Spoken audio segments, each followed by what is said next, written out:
3 or 4 minutes after 7, we'll call to order this meeting of the Development Review Board. Today is May 7th, 2018. The first order of business is to review and approve the minutes of our previous meeting, which was actually our March meeting. That was from March 19th, 2018. Can we get a motion? So moved. Second. Okay. Any further discussion? Hearing none, all those in favor? Aye. Any opposed? Motion I abstain. Motion passes 601.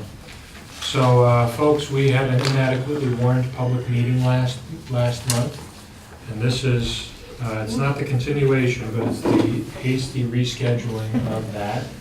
It was a mistake on our part, and we apologize for that, and we'll try to be as efficient as we can tonight to eliminate the delay as best we can. At the beginning of every single meeting of the DRB, I give pretty much the same opening remarks, and if you've heard them before, I'm sorry, but if this is your first meeting, this explains the procedure of the DRB. At the DRB, we hear applications for land development in the town of Brattleboro and appeals of zoning administrator decisions. Procedurally, we operate on the record. What that means is that we take a clear record of testimony from the applicant and any interested parties, and then issue a written decision with our findings. Applicants and members of the public should be aware that because we're on the record, this is your opportunity, and really your only opportunity to comment on and provide evidence relating to an application. In the event our decision is appealed to the environmental court, the court will not take or consider new evidence or testimony at its hearing. It will look at the evidence from this hearing, the regulations or applicable law, and determine if the evidence at this hearing supports our findings and decision. Only interested people that participate in this proceeding may appeal a decision made by the board, so I strongly encourage you all to speak up at this hearing. Because we're on the record, I'm going to ask if there's any possibility that you think you may speak. I'm going to swear you in. And the way I generally do this is I just have you raise your right hand, and I'm going to administer the oath to you. So if you think you might speak, raise your right hand. Do you hereby swear or affirm that the testimony you're about to give in the cause under consideration will be the truth, the whole truth, and nothing but the truth under the pain and penalties of perjury? Yes. Okay. If you're not sworn in and you change your mind and you want to testify, I've got to swear you in.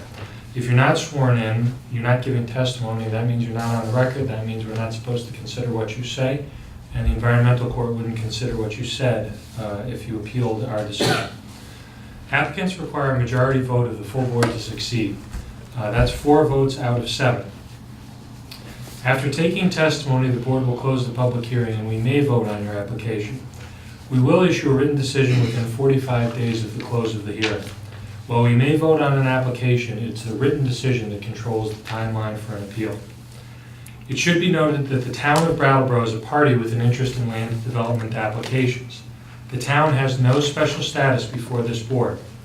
The documents provided to the board by the town planning department, town attorney, or any other town department will be considered in exactly the same way as information from the applicant or any other interested party.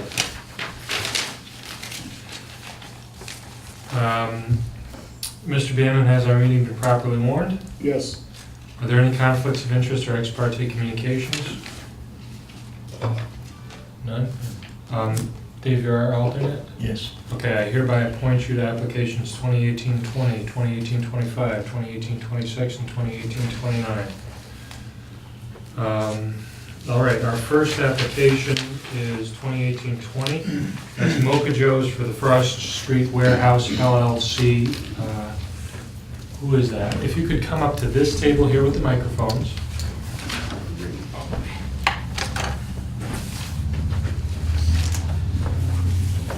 And could you just say who you are and tell us a little bit about your project? And by the way, I swear you in? Yes. Okay. I didn't get sworn in though. Can I swear you in? Sure. Do you hereby swear or affirm that the testimony you're about to give in the cause under consideration will be the truth, the whole truth, and nothing but the truth, and no pains and penalties of perjury? I do. Thanks.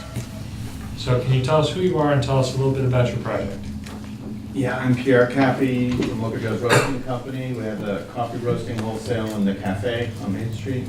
So the short answer is we're selling our space to Insight, where we currently are, Insight Photography. We're moving to the Cultural Intrigue building, which we have purchased at this point. We're sort of in the process of getting rid of all the inventory from that building, most of which, you know, is being sold, but a lot of it's being donated to school groups in the area so far, because we have a lot of it, but at any rate, so the main project is coffee roasting downstairs. Upstairs is a recycling company called Recycle Away. Then the other side of the building will be, so there'll be three groups. One is gonna be a craft teaching school. So there'll be people coming from the city and people coming from outside the area to learn wood crafts and ceramics. That's being run by Tom Bodette and Greg Goodman. So that'll be a little bit open to the public, probably on, well, I'm not really sure exactly what all their plans are on times and schedules, but I think more on the weekends. They'll have a small gallery there where they'll sell their best products. There'll be some memberships as well to that group so that the members will be selling the woodworking things that they make. We're not really open to the public so much, but you'll be able to view our operation if you want to. I understand you're gonna be turning the scent of coffee beans into cookies or something like that? Yes, yes. Can you tell us a little bit about that? Sure. So, at the moment, we have an afterburner on our roof at the Candlemanite building, and it burns at 12 to 1800 degrees all day long. And it burns, you know, a huge amount of fossil fuels. And the sole purpose of that is to get rid of the smoke and get rid of the odors. You know, when we decided to move, it's a perfectly good piece of equipment. We just really want to get rid of it. It's just burned so much fossil fuels that, so we're looking for new technologies, and we discovered one on the West Coast, and one in Israel. Eventually, we decided on this piece of equipment, which is called a scrubber. It's a wet scrubber. It's a newer technology. It essentially will run on $200 to $300 a year, and it bonds chemically with the smoke, turns it into sort of a baked bread smell. There will be a small, you know, the cooling tray will have a small puff of smoke at the end that can't be treated with this technology, but it's very small. We've talked to Brian, and he's aware of that, and seems willing to accommodate that newer technology in order to be a greener company. There won't be substantial improvements, I'm just gonna call it the warehouse building. Yeah. There won't be substantial improvements. What I mean to say is that you're not remodeling, you're not changing structural things. We are, yes. Not structural, but interior walls and such. That's So there'll be a okay. divider space between, the two businesses downstairs will have a divider between the two, the upstairs remains the same. Outside of the inside, you're not changing much. No. The footprint would be the same. Jen, you just need to confirm that the improvements won't be more than 50% of the value of the structure itself. Can you confirm that the improvements won't be more than Yeah. 50% of the value of the Yeah. structure? All right. Thank you, Mr. Bannon. And I understand there was some proposal that there be a bar or drinking place, but that's currently not part of the plan? No. Okay. But could I just Yes, ask go a ahead. question? So is this woodcraft and ceramics utilizing the space that originally was proposed at perhaps Saxon's River Distillery? Yes. Yes, Okay. correct. So that's sort of a, It's a Yeah. change since we began this process. Yeah, no more alcohol. and can I ask Brian, would you consider this woodcrafts and ceramics to be similar to that light manufacturing that you talked about that's possible within that district? Yes, it could also be classified as miscellaneous manufacturing with some accessory uses to it, like a gallery. But you would put it on par with coffee roasting in terms of sort of in the same category? Yep. I took it to be educational. Yeah, it doesn't really matter. Do we need to ask any questions about kilns, perhaps? The ceramics, I think, is less the focus than the woodworking Okay. school. I think they're not set totally on their model yet, but I think if they, you know, if they have a kiln, that sort of, their model is kind of fluid, but it's heavily on the woodworking. If they had a small kiln, Okay, that would be internal. okay. Yeah. I was at the end of my questions anyway. Anybody else? Can I ask the chair a question? Do we have to make any considerations for parking or traffic when we have, you know, the idea of a, I guess, the small gallery or folks coming up there? I mean, there is numerous parking at the parking garage. Sure. And I'm just curious, there's a town lot almost directly across, but I'm not sure if that's metered or permit. And so the question is the DRB purview? Do we need to think about parking? I think well, since they're not changing the parking, does that make it so that we can't consider it? It's kind of a tricky question, actually. The parcel is actually built out, so you couldn't have more parking than there already is. But Right. it was exempt because it was built in, when it was urban center district, which had no requirement. And the parking requirement can be waived now because there's public parking within 200 feet, 300 feet. It probably is worth inquiring about the truck traffic. Okay, before we move away from parking to truck traffic. Sure. My understanding is that this applicant, perhaps another applicant tonight, brought up this issue that conforming to the town plan with this walkable downtown. So to me, it makes sense. It would just be beholden on those ceramic people to let their students know, you know, that they're probably gonna want to use the parking garage or if there are metered spaces across the street. But am I correct in that, Brian? That's, you know, this sort of, approving this sort of use fits in with that idea of a walkable downtown, right, which is part of the town plan? Yep. Okay, I just wanted to sort of bring that up to encourage people to walk. How many spaces are there now? At our spot? There right now are 4 spaces, but I think we're not using one of the other loading docks, so that'll add another 2 spaces. And then we have 1 space on the adjacent property that, because of a right-of-way, we're allowed to use as additional parking, as guest parking. Does Frost have on-street parking as you head west as well? Yes. I think as soon as you get past the entrance to Sir Sos's Mall. Yeah. Could you just talk a little bit about the truck traffic, or however delivery the next Yeah. truck? Probably a lot less traffic than Cultural Intrigue had.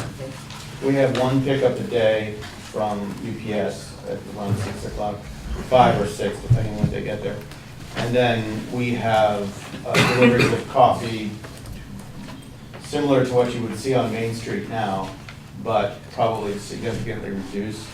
Because we'll be getting a truck in, we'll unload the entire truck and then put it in the racking in the warehouse.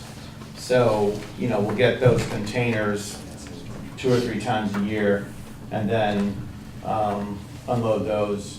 We probably would then have a truck maybe every 3 weeks with supplemental coffee. Box truck or 18-wheeler? 18-wheeler. But we'll only be using that second loading dock, which is for 18-wheelers, and we'll eliminate the first one. So I don't see a lot of traffic that way. In any event, it's a decrease in intensity likely. Yeah. They had a lot of outgoing and a lot of incoming. Other questions, Joe? So you're not gonna have the cafe No. anymore?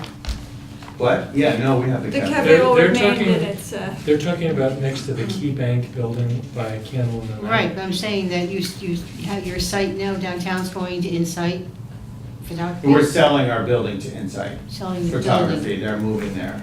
so that's the roasting photography company. group. The cafe is down near Sam's. Right. The cafe stays where it is. Oh, okay, Yeah. I was Right. just checking. Yeah. Right. Once in a while, we're open to, you know, people on Gallery Walk who might want to come in and see the roasting company or taste coffee or those kind of things. Once in a while, we're open for that sort of thing, but not, you know, not every day. Can I go back to truck traffic? Yeah. Am I thinking, I worked at an establishment for many years right next to their roasting company, and I remember your 18-wheelers. Some of those drivers could get it down that alley. Isn't that amazing? I Some know. couldn't. So just to be clear, this goes through, we're talking about less 18-wheelers making deliveries on Main Street. Yeah, no, Oh, on Main Street, No, they're 18-wheelers, yeah. gone. Yeah, currently, what do? Do they pull over on High Street and you truck it over? Yeah. well, sometimes they pull over on High Street, and we bring it, we added, since you were there, we added a sidewalk down the alley, so we come down with a pallet jack and take the whole pallet down. Mostly they pull up in front of, Candle in the Night, and then have a lift gate, we take it down with a pallet jack. Sometimes they won't do that, and they'll pull up on High Street, and we wait for the walk signal, we go across with all the coffee there. And it's pretty It's not clear, ideal. it's pretty clear that Frost Street, I mean, we have to understand, this building is directly across from Sir Fossil Lumber Yard, which has been there for how long? 60, 70. 60, 70 years. And so they must have a certain amount of 18-wheeler traffic. Well, Oh, they have a lot. That's right, yeah. Okay. So it's, to a certain extent, it's not changing the character. Drop in the bucket, I Okay. would say. I just thought I'd bring that up, just to clarify that. Not to get too close to coffee analogies here, but. Oh, I see. Other questions from members of the board? Is there anybody in the public who came to speak about this application? Sir, if you could just come, you see that microphone right there? If you could just say who you are and where you're from. I'm Joe Bills, and I live on 23 Church Place. Welcome to the neighborhood. Thank you. We just have a couple of concerns. One, when you pull out of the parking lot, if there is parking, which I guess there's not going to be on the road, it's hard to see traffic coming from that direction as you pull out of our church place. Yeah. So we're a little concerned about that. And also there's some brush and trees that are planted there, which block our view from pulling up, makes it really dangerous I'm to sorry, pull out of there. can you just tell me, where is Church Place? Church Place It's right is, behind their building. it goes up alongside the building and around the back of the building. That's where the Between recovery We live center is. directly Turning behind. point and the Oh, warehouse. okay. And, yeah, that's our main concern. So there's brush on that corner there? There's a tree, they planted trees, and to me, should have been a snow shelf that's owned by the town to restrict, them planting trees right up next to the sidewalk. Oh, those crab apples. Yeah, Crab apples. but when you pull out of the driveway, you can't see. Mr. Bills, what would be the best way to fix the problem? Well, as long as we don't want to, I guess we won't be having traffic coming up into Church Place. But as long as we can drive out and look up the road and see traffic coming down, and there is a bend in the road there, The answer is to get rid of some landscaping? some bushes.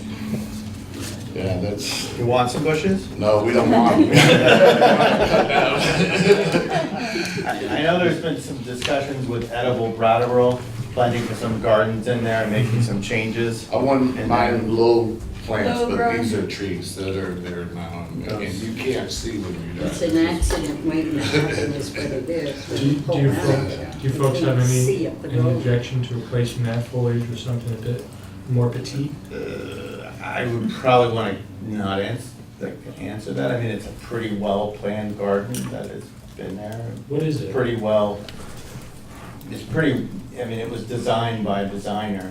What is the plant that's in the way? It's a Do you- crabapple tree, it sounds like. Oh, geez. So there are like 4 crabapple trees that were, I think we should go and take a look and see, and we'll Yeah, we'll if take a you look drive at it. down landscape. along Yeah. by Turning Point and just try to look up the road, Yeah, maybe you'll see what I mean. Yeah. Yeah, we'll go and It's we'll definitely- take a look at it. it was all part of the original plan and design. I understand. We'll leave it out of the permit. It sounds like you guys can probably work something out. I mean, Yeah. you guys are agreeable with doing something to help mirror or something. Sure. Other members of the Put it in a public? mirror, is that what you're saying? I don't know, but Oh. I don't think it really is appropriate to condition your permit on it. Yeah. But it would be nice to know Right. if you can work with Mr. Bills. It Mhm. sounds like it's in everybody's best. I'm sure we can work something out, but, I Mhm. mean, it's just really that one tree that's right next to the road. Oh, not all the trees. No, I'm not saying cut them all down, as long as when you drive out, you can see traffic. Right. You know, that's all. Yeah. Maybe it just needs trimming. Yeah. They were small when they first put them in. Right. I don't think that'd be It big. happens. We're not gonna tell you what to do. It sounds like you're gonna be responsible. We'll take a look at it and see what we can do. Thank you. Could I ask a question related to what the person in the audience brought up? Yes. Just to be clear, I happen to have, I'm a visual person, I happen to have a map there. To be clear, the building, the sort of front of it on Frost Street, there's no parking allowed on that building side, is that correct? That parking on that street is not allowed until further down, that was the. There is a big parking lot right across the street. Yeah, but I'm just saying, part of the issue is if someone were parked there inappropriately, that causes more of a problem pulling out Oh, yes. Church Yeah, Street. definitely. So just to establish that there is no allowed parking in front of that building. Okay, It's all no parking right now. okay, It's no parking okay, until further down the street. all right. When you get to residential, Okay. Other members of the public who came to speak to this application? Okay. What I'm thinking is just simply have a general condition here that landscaping shall be maintained in a fashion that it doesn't block the view from Church Street. Is everybody all right with that? Or mitigated, let them figure out how to do it. And odors be controlled, what's the name of the device? Vortex. Vortex or some comparable device controlled, approved by the administrator that mitigates odor. I do want to say that, Brian, maybe you can comment on that, on the letter that you had written Yeah, in the permit. so there was a question going into this before they really committed to that particular approach, whether the emissions from the tray, which are fairly minimal, have to be treated. My determination was it wasn't, because it was actually a safe condition within the building for the workers who had the most direct exposure. And if VOSHA thought that that condition was safe, then it wouldn't cause any harm to people. Right. It's exhausted and I believe it. I don't think, I mean, it sounds like a really interesting device, and I don't think anybody of us have any objection. The only reason I say, or some comparable thing, is if you can't get it, if they discontinue it, or...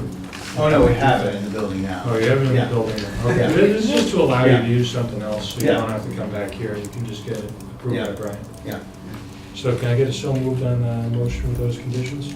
Move. Second? Second. Any further discussion?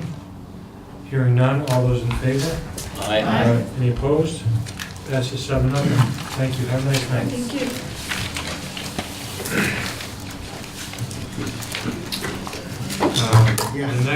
The next application we're reviewing is 2018-25 Cynthia, I think Ludlum and Siri LLC. Am I pronouncing your name correctly? You did it perfectly. Oh, good. And you're sworn in? Yes. Okay. So, Ms. Ludlum, could you please tell us about your project? Yeah, basically, I'm hoping to teach yoga classes, or a yoga class right now. There's been, I had a yoga studio in Cambridge in Harvard Square. I moved here about a year and a half ago, and since I moved here, I've been getting asked a lot about when to start teaching, and wanted to do it the right way, so I contacted the city to find out what that would look like, because I'd love to be able to do, very low numbers in the home. Sure. Can I ask you some questions about it? Is it gonna occupy more than 40% of the floor area of whatever building you're doing this in? The business is actually gonna be run by you with no employees, is that correct? Correct. What would the hours look like? Right now, I'm thinking of one yoga class, maybe 5:30, 6 o'clock. Well, let's say theoretically, There'll be more. it's a booming success. Yeah. What do you think that the most? Probably, maybe 1 or 2 classes in the day and 1 or 2 in the evening, or I could see a workshop on Saturday. That's usually when people do yoga workshops. Would any of it be after 6 PM or before 8 AM? Nothing before 8. I did write in there if possible, and if it's not possible, I can make it work. It'd be nice to offer, a lot of people don't get off work until 6 or 6:30, so it's nice to offer a yoga class at 6:30. Sure. And they're usually an hour and a half, so I just wanted to make sure I was not violating, that 8:30 time slot, so. So you'd probably clear out of there by 8:15 PM? Yeah. Where would everybody park? So we have parking on the side of the house, but there's also, it's a pretty wide street. I don't know if you know that. Chestnut Street, it's pretty wide. Okay. Hopefully people will walk too. There's a lot of people that are in the neighborhood, because I talked to the neighbors before I even came to you guys to see what they would think. So they'll just walk over. But they're not going to be parked between the building and the street in any event? Between the. Like on your front lawn? No, yeah. You laugh. They kill my plants, no. No. I assume you're not going to have deliveries? No deliveries, yeah. Good. Yeah. The house is one that you'll live in? I live there. Or you'll continue to live there, I should say? Yes. Okay.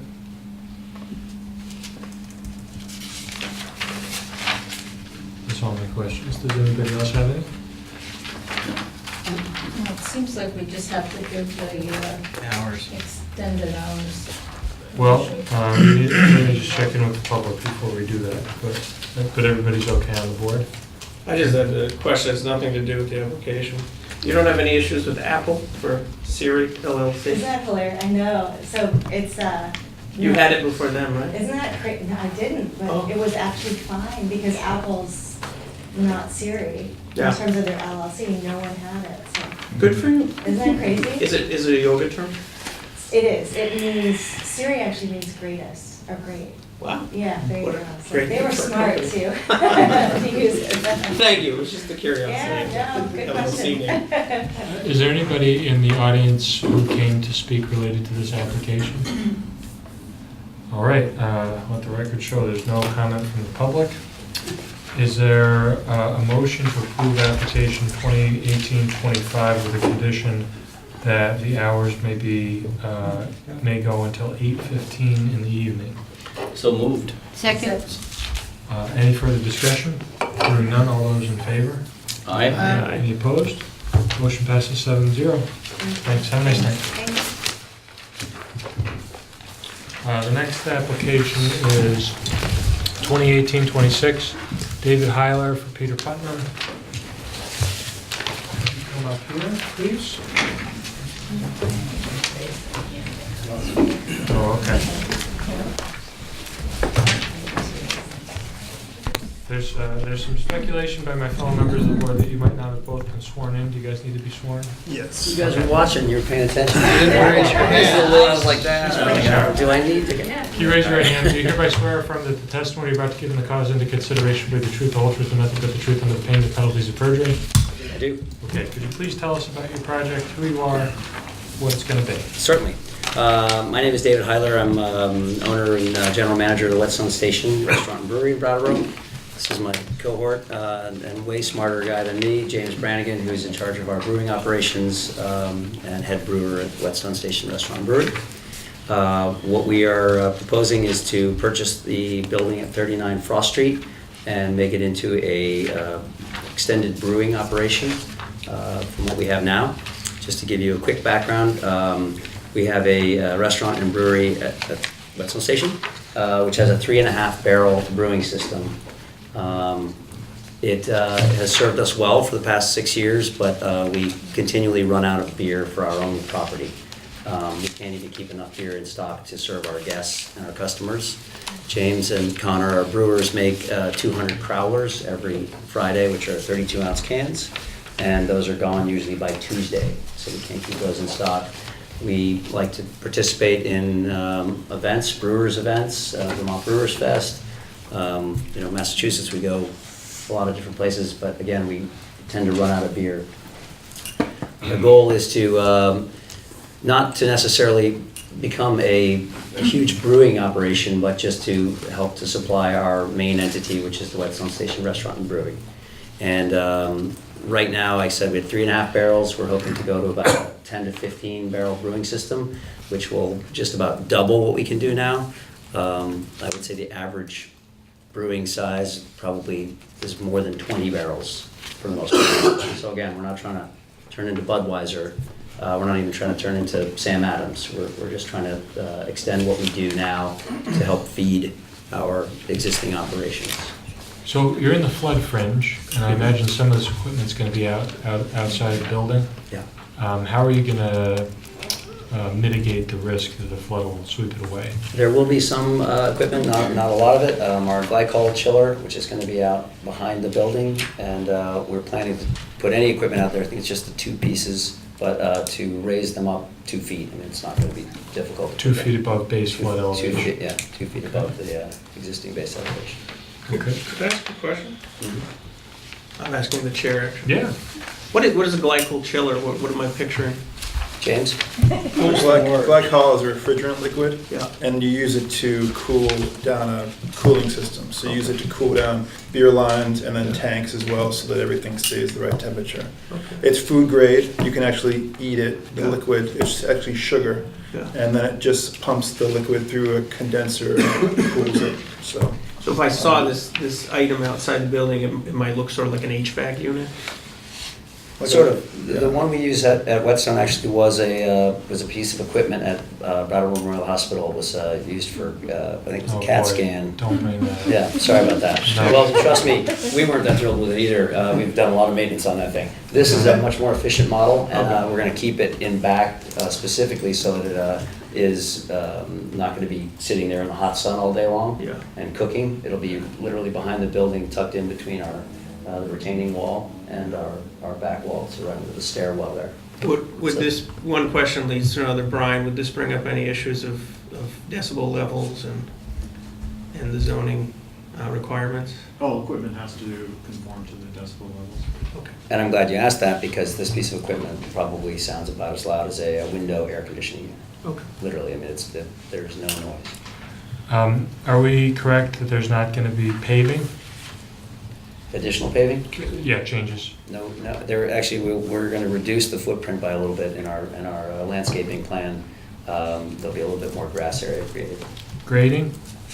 I don't think I mean, the other side of the lot is gravel, and we're planning to maintain that.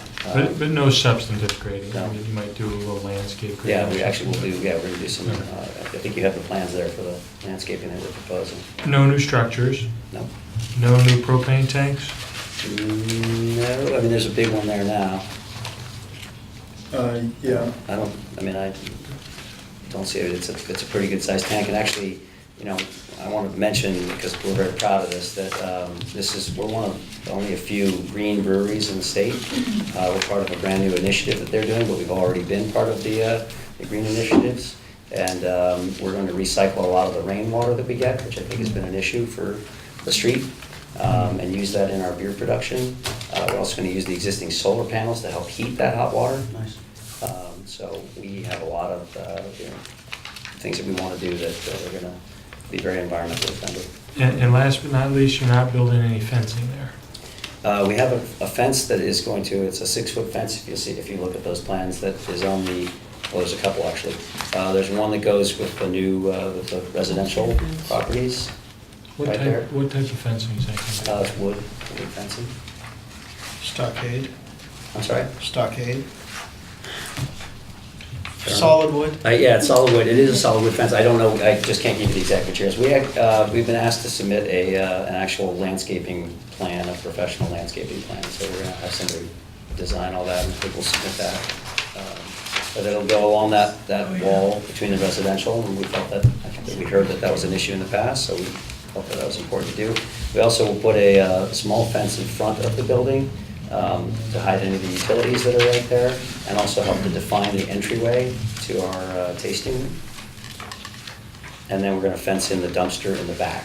And again, that's just strictly to make it more attractive. Could I ask a question? Sure. So are we talking, this is some of the fencing? Can you see this That image? fencing exists right now. Okay. The one against the, you'll see to the left side there, behind the house, that's the fencing around the dumpster. You can't really see the fence in that Okay. picture, but if you look to the far left, behind the house there, that will be a fence behind that house all the way along the back. You got it, right? This is another. That's part of our property. No, that's part of this That property? exists, there's an existing house on the property right now. But are you gonna take possession of that? Yeah. Oh, okay. And then you mentioned, this is the That's the fencing you little fence talk in the front, about yeah. putting on the front? Oh, I see. Anybody wants to look at these, I brought some extra copies. And ours are in color. You wanna check that out? Am I allowed to do that? Oh, you got it in color? I did. This is the It's a actual. class Sure. act. Class act. I saw the back as a sort of an overhead shot. So, you may not have the answer to this, but do you have some idea of how much water the system that's gonna recycle rainwater is gonna handle? James? No, I don't. But we have the capacity to store up to at least 20 barrels of water in a vessel called a cold liquor tank, and 20 barrels is 31 times 20, so 620 gallons. So that's our capacity, which we can use for cleaning and the like. But what's really cool is that, to produce a gallon of beer, most breweries, it uses 10 gallons of water to produce 1 gallon of beer, which makes you feel pretty guilty about drinking beer. Right now, we're already down to, I believe, 5 or 6. And with this new system, what we're proposing is to, and Tim Brady, our business partner here, was at the Craft Brewers Conference recently talking about recycling of rainwater and for uses, and also the water that be used in our solar heating can be used to make beer. And so we'll reduce that down to a 3-to-1 ratio is our goal. And this may be another question that's difficult to answer, but do you have in mind if that system is going to deal with a majority of the water that would ordinarily drain away? A small portion of it, something in between? I don't know the answer to that yet. I mean, we can use that water for cleaning. We can't use it for And food facilities. production and Right. facilities. Yeah. Not at all. Nobody wants to hear that. No. Right. But we can certainly store quite a lot of it for cleaning, because in brewery, cleaning is really that's the most important thing. Okay, So. okay. Can you talk about the traffic that's going to be generated at this site? So the tasting room we're proposing has 24 seats, and we really want to drive traffic to Whetstone Station's restaurant and brewery. That's our goal. We want people like to visit breweries. It's become a very attractive source of travel, but we're not looking to turn this into a flagship. We have one of those. So our tasting room will be open, and we're allowed to serve up to 8 ounces of beer at any given time in a tasting room setting. So it's not like you're going to come there and drink. So we don't anticipate a tremendous amount of traffic, but we do think that people will come there, and we do want to have a retail operation, to sell to travelers. But Sure. Do you know about the capacity of, say, how many people you could serve in a day if things go well? I mean, I think you could probably serve up to a couple hundred people if you, on a Saturday, if you were going for it. It's not like you're gonna get crowds. Right. It's not designed for that. If you look at Hermit, we're similar to Hermit Thrush's operation. Right, In and it's that going to be a lot regard, quieter. and actually probably even less than them, because again, that's their only source of retail. We want people to come enjoy the Whetstone, come over and buy some of our beers from our taste, and come over and then perhaps go back, sit in the beer garden. You've got 2 accesses there. Mhm. Is it possible to consolidate them? I saw that in there, and the reason we want to, there's a number of different reasons. One is, if you look at the one that's on the left-hand side there, it allows for deliveries. And we want to kind of keep that more of a delivery entrance and exit. And we're hoping to keep the other one a smaller lot for retail traffic, and also maintain our 2 handicap spaces there. Is the site such that you could just sign those? I'm sorry? Does the site allow you to put up signage or something to say, hey, this is the delivery entrance, this is the customer parking? I'm not sure that'd be a better question for Brian, I guess, but, I mean, we don't mind doing that. There's no reason it wouldn't work. I mean, sometimes you can't see the signs, say, from one entrance or the other. Right. But do you think there's any reason that's not feasible? I don't see why not unless there was a signage restriction. And we don't mind, I mean, that other one will be that, you know, again, we're gonna have the front area be much more attractive and landscaped. Sure. And that back area, it'll still look nice, but it's gonna be the gravel lot that'll allow the delivery truck to come in and out. Okay. And then we'll have the 2 spaces, handicap spaces, and it's also been mentioned in there that defining the entryway a little bit more, so we don't wanna try to create a pathway that goes right up that side to go to the front door. And our bike rack. How many parking spaces are there presently? I honestly don't know that. Ballpark? There's capacity for probably 15. Thank you, Peter. You want to say 15? Yeah, I'll say 15. You're sworn in and he's not, so I What's just that? want to make... You're I'll sworn say in and 15. he's not, so I just want to... keep it 15. right. Okay. And just to be clear, those 15 park spaces are this paved part, the already existing pavement, I would say it's between the two. It's between the two parking lots. in terms of gravel. The gravel and the paved lot. I guess, can I follow up with a question then? Yeah. If it's the understanding, it would be ideal for you to not have visitors Mhm. use the gravel lot. That would be your delivery lot. Mhm. Do you anticipate needing to have visitors park in the gravel? I would imagine if it's going to be busy, we would have to have them there. Like I said, I mean, we want to make that entire property look attractive. We would just rather not have them use that entrance. There is if you look, there is a way to drive through. If you drive through that, to drive to the back lot as well. So you can exit through that lot. So one idea would be, if a visitor came into that, because you'd want them to come into that paved lot, Sure. there could be a sign that said additional Additional parking parking in the back. and bring them over to the gravel area. That's correct. Okay. How many spots do we think there might be on the existing pavement? Peter, can I ask you? 7? I'll say 7. Okay. And presumably your goal is then to put your, any handicap spaces there? Correct. So that a person could have easier access? Correct. And again, for employees, if there's a question about that, I mean, we're not planning to have more than from 4 to 8 employees maximum, and we're full tilt. And I was gonna say 2 of our employees live within a few blocks, which is one of the other attractive parts of this for us. And then this new tree row and 6-foot privacy fence could be, if the employees were coming and they were told to park in the gravel lot, you know, their car, if it comes in with headlights on, the fence would sort of Exactly. block that. Okay. Same thing in terms of leaving. Do you know what you'll do with snow? Snow removal will be back by the dumpster area. And again, we have a very, we're quite accustomed to removing snow. Our friend Dave Manning is well versed in our parking lot situation. Yeah, Whetstone. you've got a tough one already. Yeah. You're going to continue to use the solar panels that are there? Mhm. Okay. Are there going to be new ones as well? We don't believe we need to use them, to add any different ones. Right now, these are used, I believe, Peter can correct me, but they're only used in the winter months to heat the floor. We're looking to really utilize them during the summer months when they're going to be best utilized, when the sun's really hitting them, and actually use them to heat our hot water. So it's a pretty robust system, as I understand it. Are there going to be substantial changes to any of the other HVAC or lighting as it relates to efficiency? I will say no. I mean, we will have some additional lighting, but again, it's all downcast lighting. We work with Efficiency Vermont to create our lighting system at Whetstone. Any outside lighting will be done for safety measures and to make sure that the building is secure, and to make sure that anybody walking through there or by there is lit and safe. But other than that, we have no intention of creating additional lighting. Is it going to produce smell or smoke? No. There's a misconception about breweries, and I know that there are other breweries in town that do brew.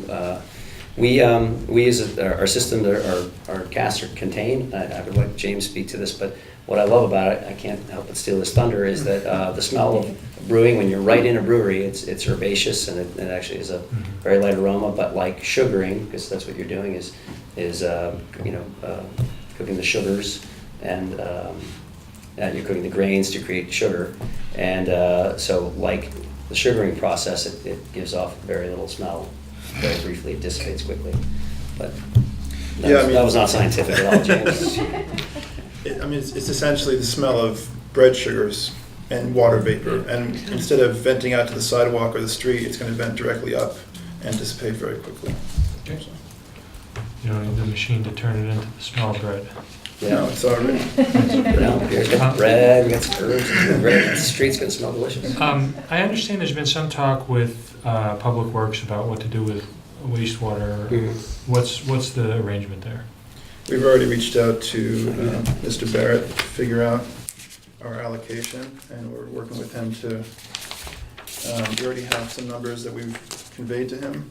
I can share those numbers if you like, but otherwise we're working with as long as you feel it's not going to be troublesome for us to have a condition that you do that and figure it out with No, them. considering, That's just the way our to do it. size currently, we barely make a dent in the capacity for wastewater, considering that there is Commonwealth Dairy in town, and we're only gonna double our size, and we're gonna work with Efficiency Vermont and the Department of Energy Conservation in what's called the Vermont Green Brewery Cohort.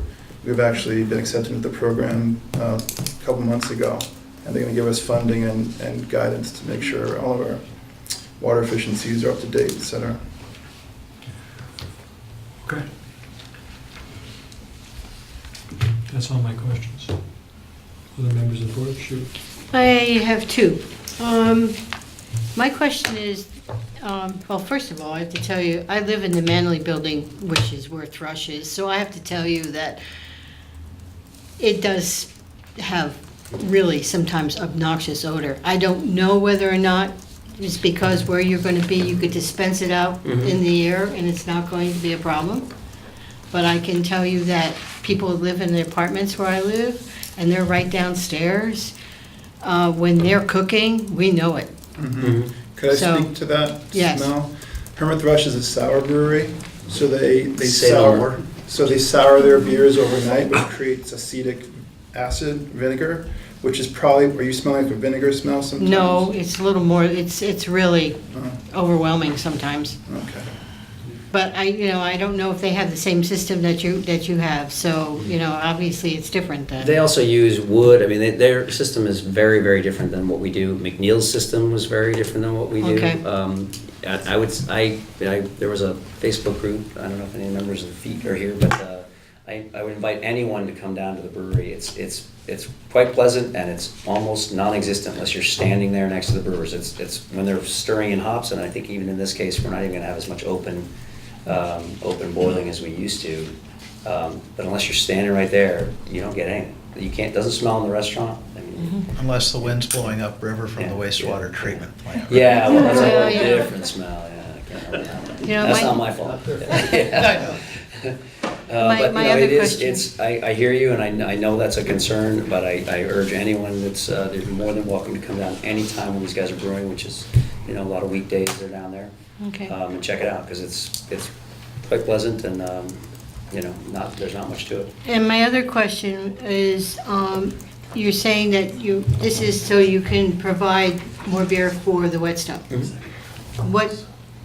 When would the deliveries be, when would the pickup deliveries be taken to Whetstone? Is that in the evening, early in the morning? I know that when they come to our place, the trucks are you obviously know what Brown and Roberts parking lot looks Yeah. like.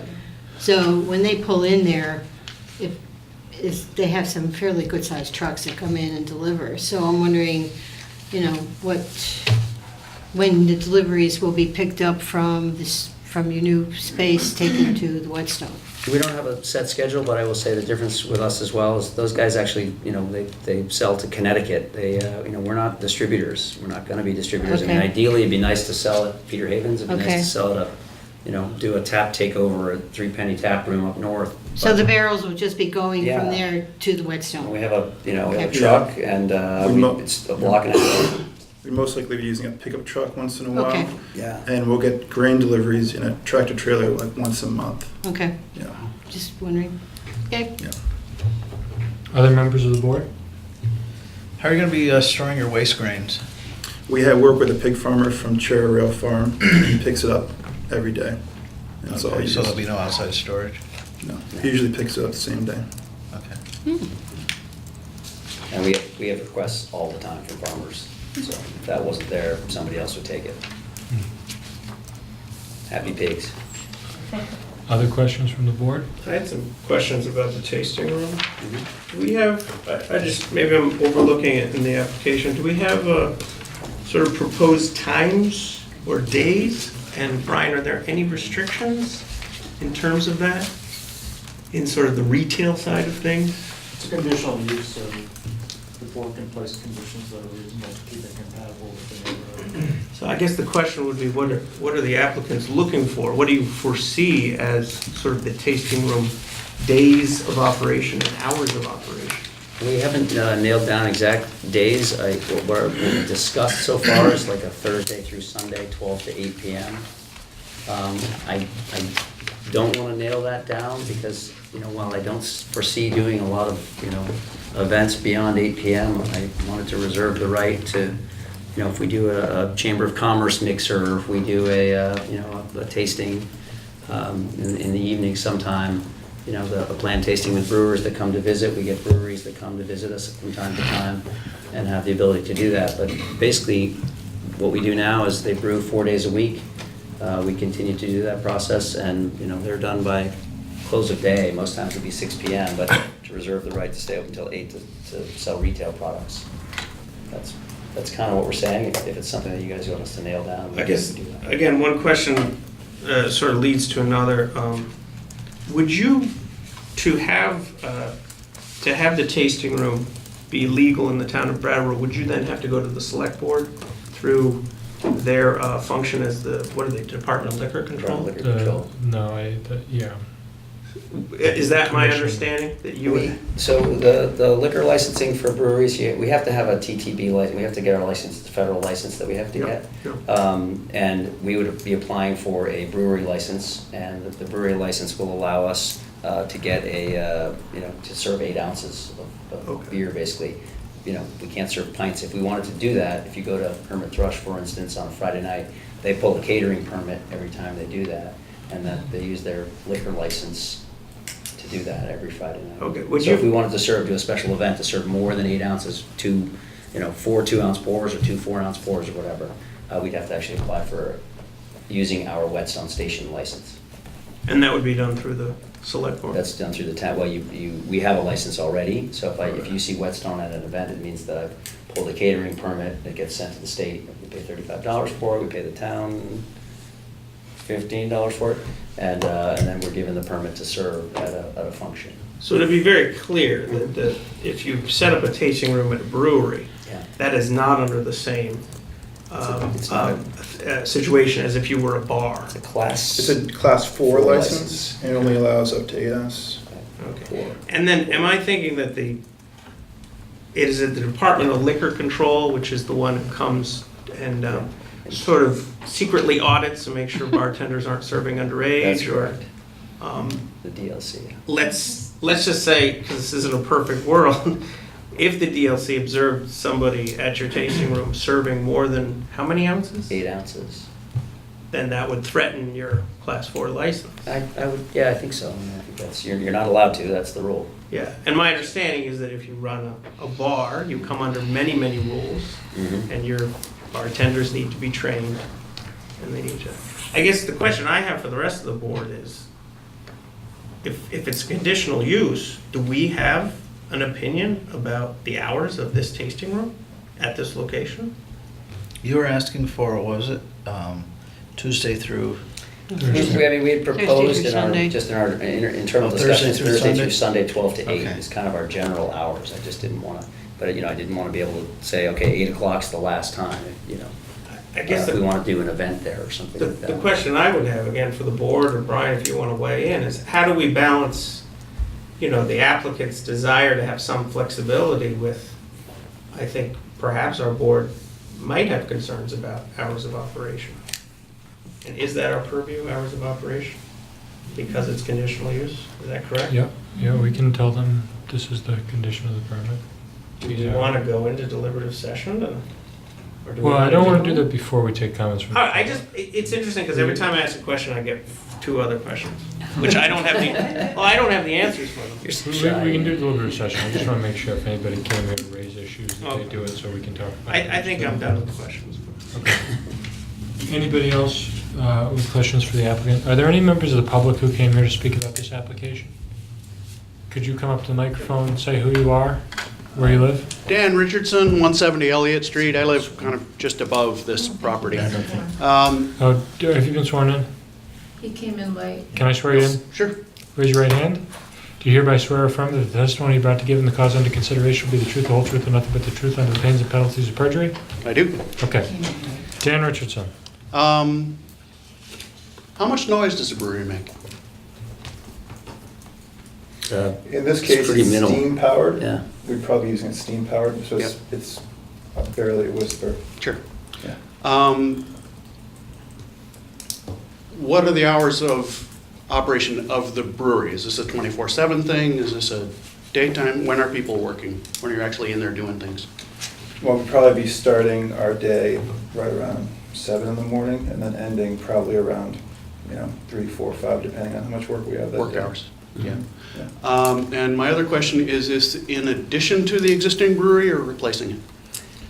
It'd be an addition, and we'd actually probably cut the production there and use it like an experimental brewery to do fun one-offs and things like that. Mhm. Which is just how we started, was to be an experimental or a nano brewery. Yeah. And then these would be more production brews that we would do over at 39 Frost. So you wouldn't be expanding the restaurant? No, property? I don't want to do that. I don't want to do any more. That answers my question. All right, thanks, Dan. Are there any other members of the public who would like to speak about this application? Did you want to have a deliberative session to talk about something? I don't know, to me, is honestly,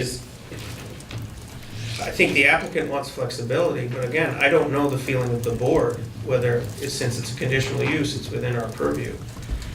Do we want to? It's definitely within our purview. I can tell you personally, because it's in that area, where it's not super tight residential, Okay. I don't really care. Me But neither. maybe that other people feel differently.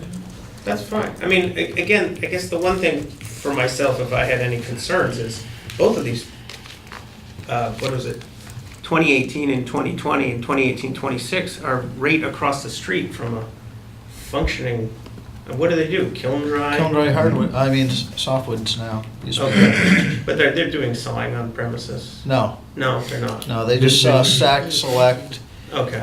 break it down, make new bundles of lumber out of the dried lumber and unload it, put it in. Yeah. The song Okay. takes place down on That's right. Vermont Road.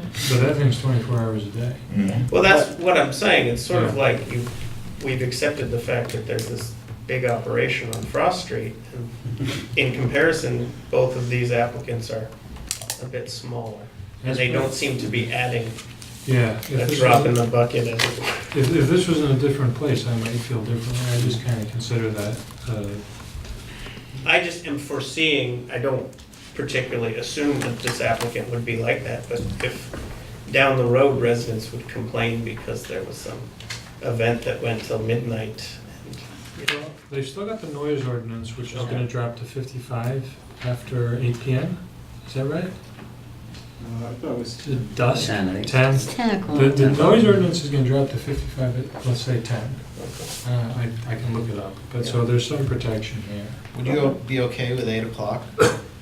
Again, I would just prefer that if we had the opportunity to at least do something, if we did a tasting event afterwards, if brewers are in town or something like that. That's my only, and again, we're not looking, this isn't a bar, we want to drive our traffic there, but we want to have the opportunity to host an event there at, after 8 o'clock some evenings, So- whether it's chamber or whether it's I brewers. think it's or whether reasonable it's- to keep it at 10 o'clock. I don't think there's any, I wouldn't even put a time on it. I've No. never No, heard of I a know, but I tasting mean, room that's like a reasonably- big party house, Yeah. no. And that's not our, again, we're not, we've got a place that we would prefer to have people party late night anyway, or not even late night, and we don't even stay open there until 2 AM. And I mean, the So other it's not our thing thing. is the select board acting in the capacity of Yeah. liquor commissioners will pull the liquor license at the Sure, town level. If yeah. they think they're having an animal I'll house. do it. I know. that you wouldn't. I don't mean to be disrespectful, I but appreciate that. there are checks and balances. And, you know, craft beer is not Budweiser, it's not Jägermeister, it's not a, you know, it's not something where, you know. It's a specialty thing. Yeah, yeah. Not everybody. Right, it's not for everyone, and people appreciate what they're drinking, that's the whole purpose of it. And so just to clarify, Mhm. let's say it was a gallery walk and there was some event and you wanted to have it at the brewery and you wanted to lift that 8-ounce pour restriction, you would simply do that catering license. And you, And you would get permission for that particular event to serve Correct. more. And then, okay, Yeah. yeah, and so you have that flexibility then. Right, and the town knows it's happening, I mean, it's not a, Yeah. you can't do it anytime, you have to actually go through the motions of applying for that permit every time. I simply brought up the question because I wanted to get the sense of the rest of the board. I also was at the Whetstone station on Wednesday enjoying, I believe, a Whetstoner, is that? Is that a conflict of interest? Well, I don't know. I asked and Ian has recused himself from the board. I actually enjoyed it, so I don't know, maybe. Well, so I have in mind a motion to approve the permit, providing that the landscaping plan be approved by Mr. Bannon, that external equipment be elevated 2 feet above the base flood elevation, that there be no new impervious surfaces, that the accesses be delineated between customer or delivery in some fashion that the general public will be able to see. Doesn't matter if it's painted on the ground or a sign, we don't care, but just so that they can tell. Mr. Chair, Yes. I hate to sidetrack you. It would come up, but I didn't get to ask it, was the idea of, has there been consideration for that customer entrance? Do you feel that it can safely accommodate people arriving on foot? Oh, yeah. A sidewalk as well? Yeah, I'm just curious about that, the idea of a sort of a safe entrance for people arriving on foot. That's actually the next thing I. Okay. Oh, I'm sorry.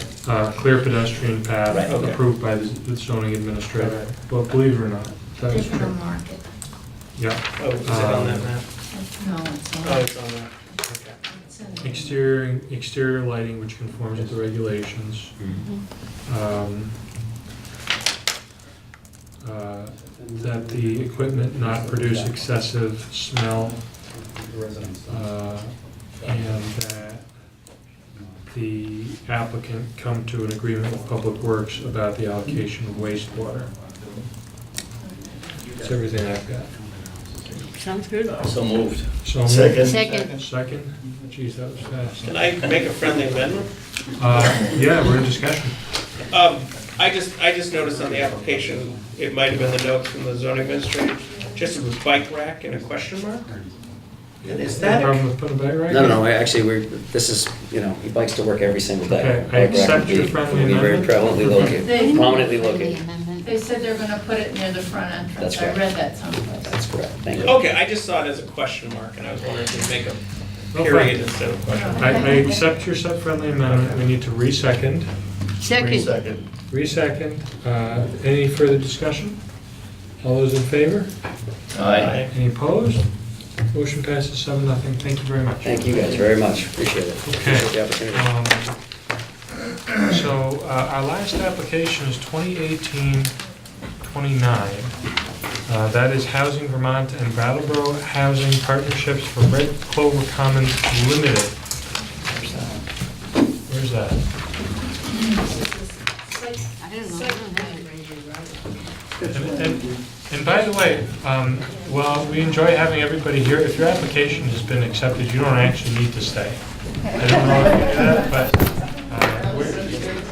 No, this is. it's open to the public. I mean, it has to be We got under the this open meeting law. We love having you, but I don't want you to stay here, you know, if you don't have to. Okay, so 2018-29, are we sworn in? Yes. Okay.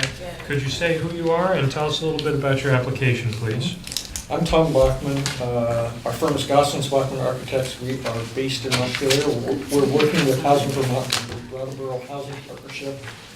And we are just looking tonight for initial feedback on the concept of adding 21 units to the existing Red Clover site. This is Tim Knapp. Tim's with Dufresne Group. Tim has done an initial study on water, stormwater, all that on the site. We certainly believe that the site can accommodate the 20 units. So we're here just to hear what your concerns might be and looking for initial feedback. Well, give me a moment. I think I inadvertently. Yeah, there's visuals all at the end of the packet. Okay.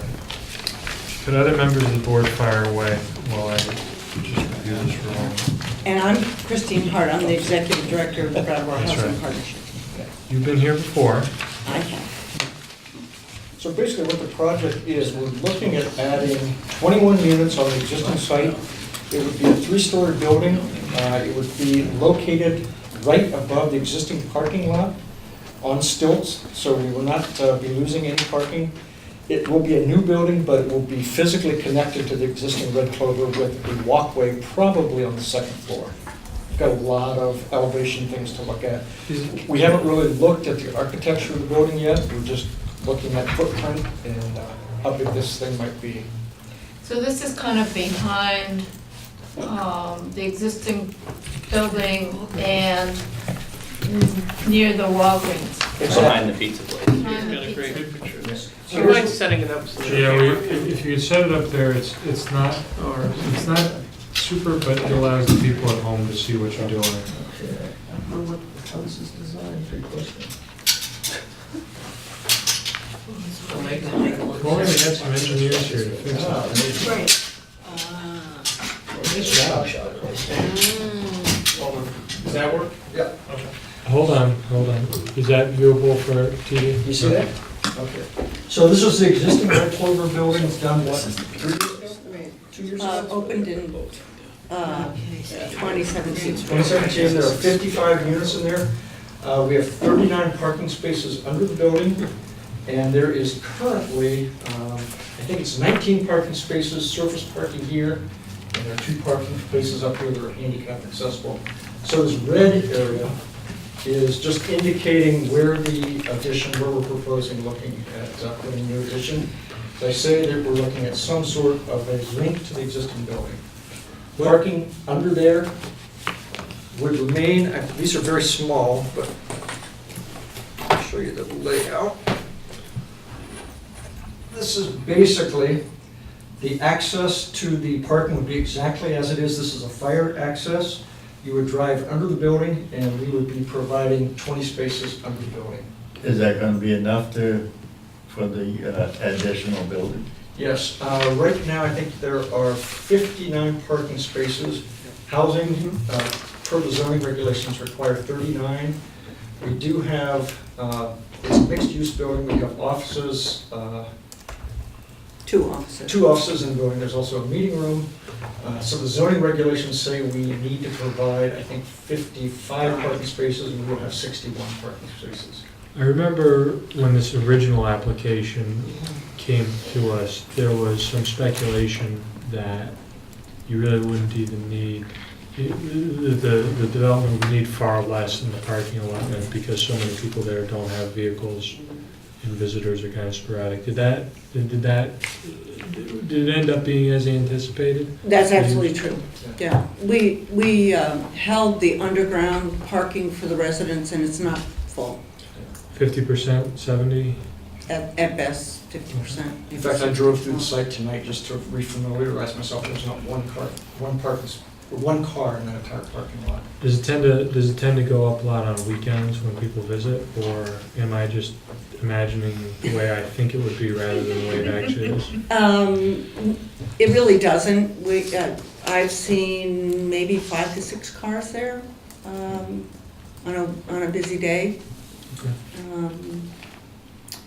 Yeah. And one of our thoughts actually is that we would, if need be, we don't allow staff to park under the building, so staff that are there could start to park under the building So if we felt that was necessary.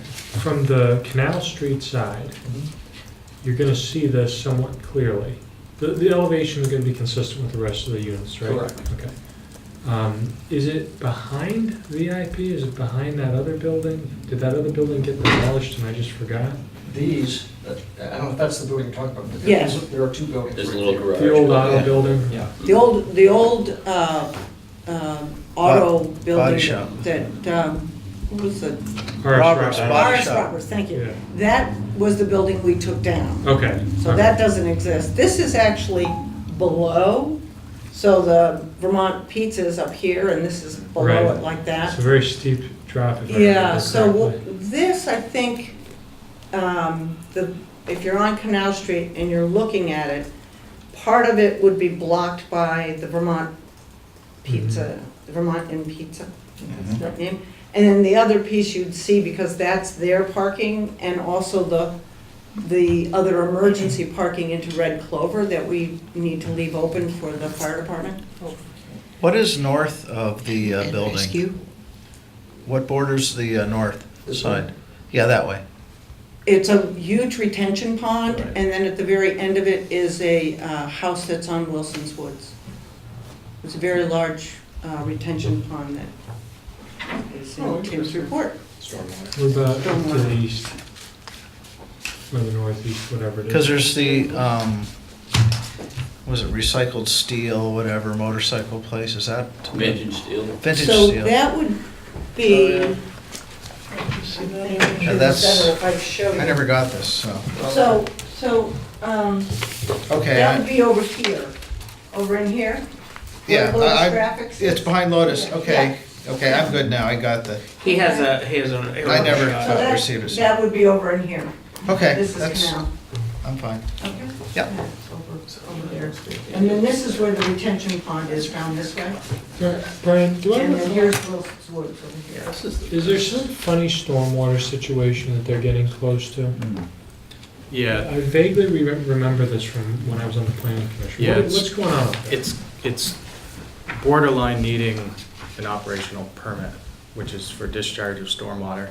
So what it looks like is the impervious area was controlled in a way so that a permit was not needed previously.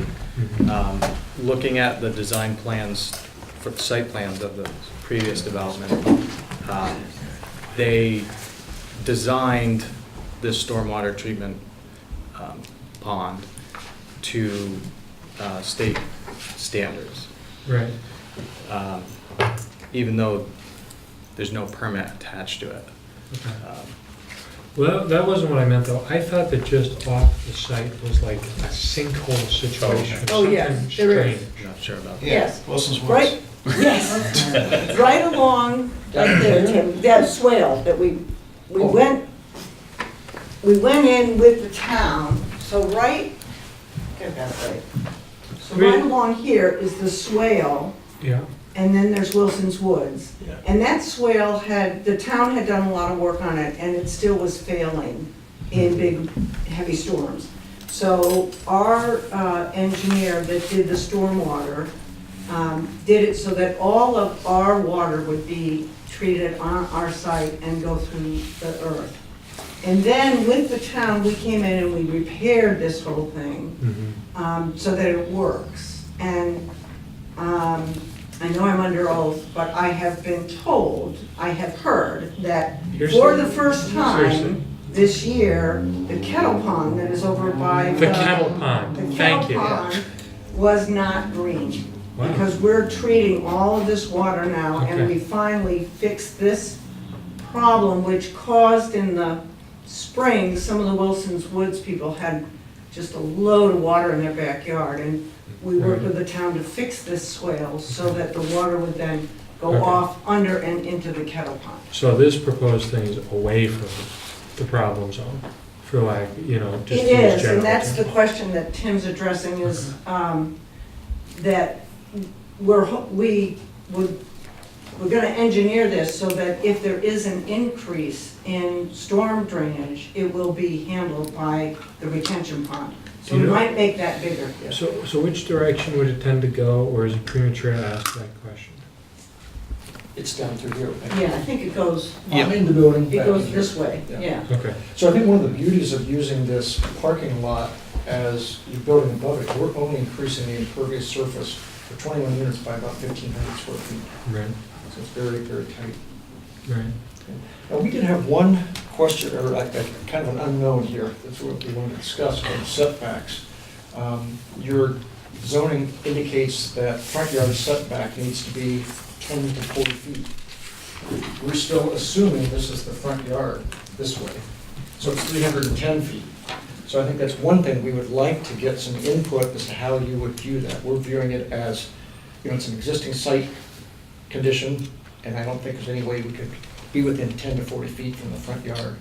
Brian, we dealt with this once before, when that kooky land developer wanted to connect, it has nothing to do with you folks. But there was a guy that wanted to connect 3 houses Oh, yes. with passageways to make them one house.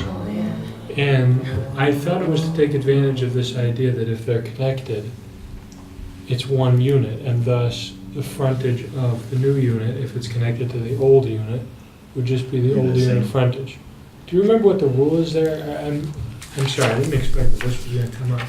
It was a long time ago. It was a long time ago. The existing building defines the streetscape as the code requires.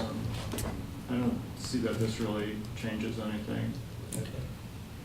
That's just, we just want some clarity on that, because we weren't quite sure how that would be viewed. So you look at the front of the building as being on Fairground Road? Yes, that's what we're assuming, Yeah. how it would be viewed, that would be the front of the building. It's oriented as if that were the. Yeah. Yeah. But am I right or wrong on that it would be considered one building by virtue of the connection? I think it could be treated that way, yeah.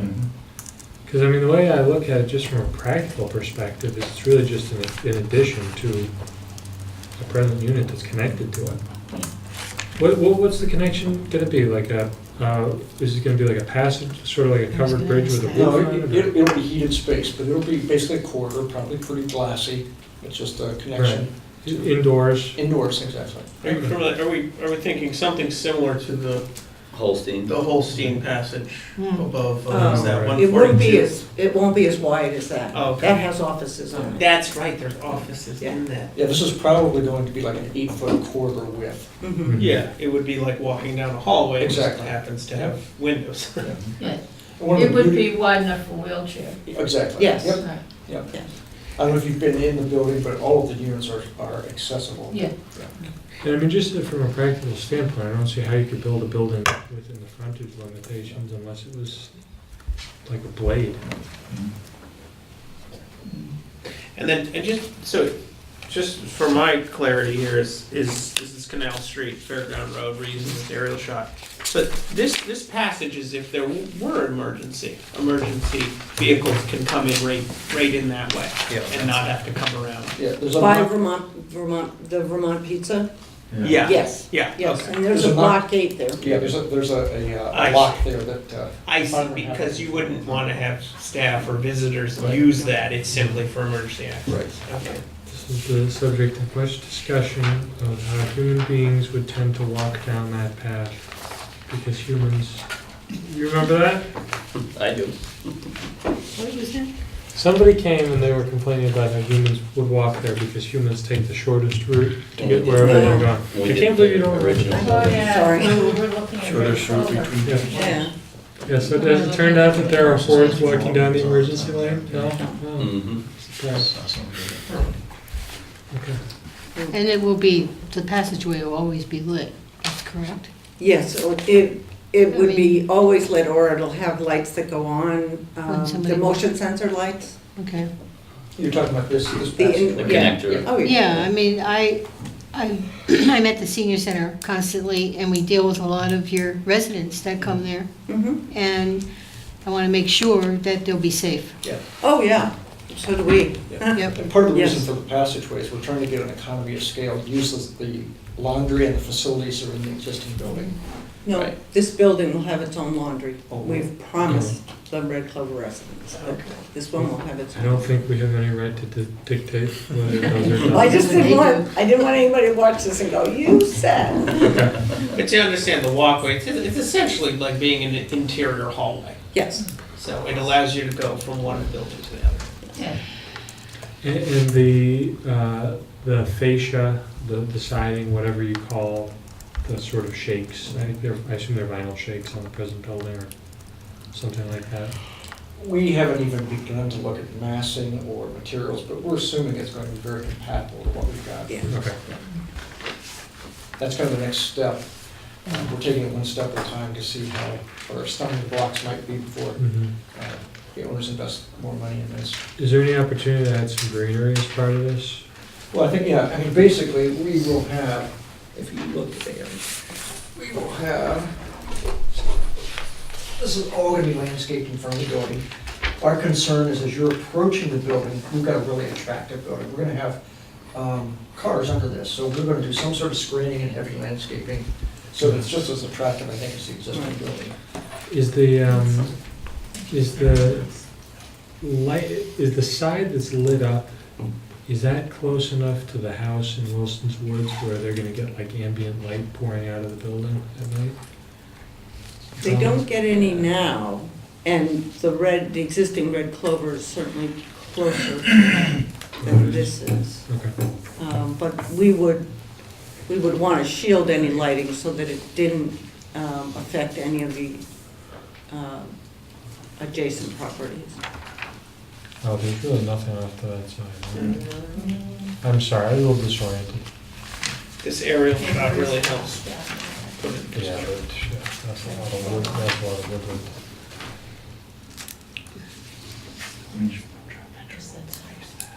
Right, right. I'd like to hear more constructive suggestions, but frankly, it seems like a good project. I Yeah. don't have any. Tim, do you have any Certainly need it. feedback you need? I don't think so. I think we covered all the big ones. And Are there any issues you see, Brian, that I'm not inquiring about? I don't think so. I just think it's great you can cover the parking lot, because then it just, it reduces snow removal needs for that particular set of parking spots. Well, the residents really like covered parking a lot, so. Sure. Yeah. Sure. I would just add that we, Housing Vermont and our organization have been looking for a site, and Eric knows this, for over 2 years. And Brian knows this because the planning department has spent hours with us, and we haven't been able to find one that had what it needs to serve our population and would allow the density that we needed. So I think Kathy and Tom, in a brilliant moment, were looking at the plan and said, well, why don't we just build something on there? This fulfills the objective of the town plan, I think, for infill development. And you didn't ask, but the existing geothermal and water system that's at Red Clover is over capacity, so it can handle this additional building. Neat, It's good. neat. Well, that's great. I think it'll probably be important that it's aesthetically consistent, that it looks nice. Right. If you ask me what might Yeah. throw this off the rails, if you came back and it was just horribly ugly, That won't happen. that's the only problem I foresee. Yeah, and I would encourage you to do motion sensor lights in the passageway. I think we would. Yeah. Try to avoid. There are a lot of, I lived in Boston for a long time, and the hospital, as they built new buildings, they built these passageways over the Tremont Street and a bunch of the other streets, and they're lit 24 hours. Oh. Because they connect emergency rooms and other things, and so when you look out there, you can see these strips of light. It's not very pleasing. Yeah. You know, The night lighting at Red Clover, I think, is very, very attractive It now. is. And we It is. certainly wouldn't want to Yeah. do anything with the passageway that detracted from that. We actually are very proud of Red Clover, think it's a beautiful building Oh, it and is. has nice lighting, and it looks nice in the day and at night. And we certainly don't want to put this up and detract from a beautiful building that the whole state of Vermont helped put up, so. And the landscaping is very nice. Thank you. Okay, I don't think we have any motions, so thanks for coming before us. Thank you very much. We just wanted to get Helpful. your input early on, so we Before we adjourn, I'm sorry, I just want to make sure everybody understands we're going to be meeting in 2 weeks. And is July our annual meeting? Yes? Okay, so July is our annual meeting. Last year, we were supposed to take a little cruise, but that didn't happen. I think I must What have. happened? Can we plan a cruise this year? When is it? Are you gonna pay for it? Third Monday in July. I'll pay for some gas. I'll kick in. Gas is free. Yeah, it's a wood. I'll kick in for some. I'm just trying to, July, What are you gonna show for the fun? no, just, I head up to Lake Champlain somewhere around the last week of July. Oh, I might be up on, tentatively, yes, there's a chance I might be on the Richelieu River. Can you figure it out for our June meeting, so that if we don't, I'll let you know. we'll make an alternate plan? Okay. Where Um, were we planning to go in July? The We haven't river. decided that yet. Yeah, the third Monday is the 16th. There's 5 Mondays in July. Wow. Yeah, there is, I know. So yeah, traditionally Craig used to bring the board out for beer. That's the chair's obligation and the chair's privilege. And so we'll do that if we can't do, I mean, you don't have to drink beer, of course, you can Coke or whatever, I don't care. But I think it'd be pretty cool if we could get out on the river. If we can't, we'll figure something else out. Do we have to warn them? No, Because we we just don't. can't talk about anything. DRB The related. application, yeah. Okay. Um, I just want to remind the chair, I think I'm ready to Ice cream. I know. cash in I my know. ice cream I'm gonna now. get you your ice cream. Because I've stuck around long enough that Your what? past the probationary period. And Brian, can we schedule a training in like 2 months? Yeah, we actually have 2 things that we're working on. Okay. One is a person from the State Historic Office, I forget the exact name, is going to come down and do a training, a walking tour of some of our historic districts, the downtown, and then probably out to the Canal Park and then discuss design review and historic preservation. And then we've been talking to the local wetlands biologist for our region, and she is willing to come out and do a site visit and explain wetlands regulations and wetlands delineation. Do we have dates set for those? It looks like June and July probably. We have a number of different dates for the historic person. It's going to be a joint meeting with the planning commission, and there'll be a couple of. And the design review, Pardon me? and design Oh, review. of course, right.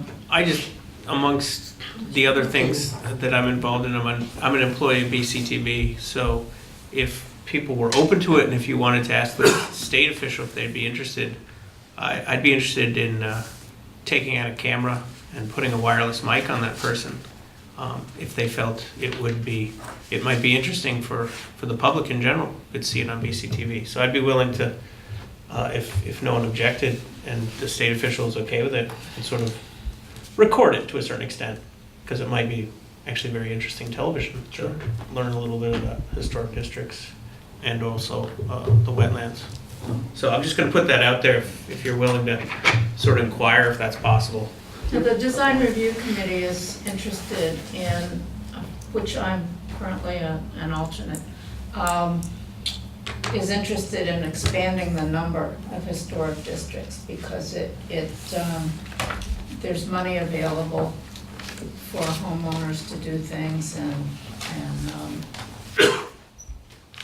it will help preserve some of the architectural features of Brattleboro. So that's one of the things that we're talking about and one of the reasons why we talked about having this person come. Okay. I think this is your Motion cue. to adjourn. Second. Okay, any further discussion? Hearing none, all those in favor? Aye. Opposed? Passes 7-0. I want to go Check out eat the house ice on cream. the yellow house.